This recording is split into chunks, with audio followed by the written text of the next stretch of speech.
आजरा आंबोली मार्गावर पारेवाडीतील एका हॉटेलजवळ मोटरसायकल व रिक्षाच्या अपघातात तरुण जागीच ठार झाल्याची घटना आज दिनांक 13 जानेवारीला सायंकाळी घडली।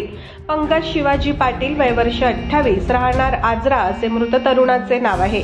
याबाबत अधिक माहिती अशी की पंकज हा पणजी येथे एका कंपनीत काम करत होता। शनिवार रविवार सुट्टी असल्याने पणजीहून मोटरसायकलने तो घरी येत होता। संध्याकाळी 5:30 वाजेच्या सुमारास आजरा आंबोली मार्गावरील पारेवाडी तिट्ट्याजवळ सरकार या हॉटेल शेजारी एका टेम्पोला ओव्हरटेक करताना समोरून येणाऱ्या रिक्षाने त्याला जोराची धडक दिली। या अपघातात त्याच्या डोक्याला गंभीर दुखापत झाल्यामुळे पंकज जागीच ठार झाला।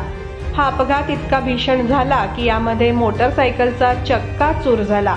यावेळी प्रवासी व नागरिकांनी मोठी गर्दी केली होती। या घटनेची आजरा पोलिसात नोंद झाली आहे। पोलिसांनी मृतदेह शवविच्छेदनासाठी आजरा ग्रामीण रुग्णालयात दाखल करण्यात आला आहे। त्याच्या पश्चात आई, वडील आणि भाऊ असा परिवार आहे।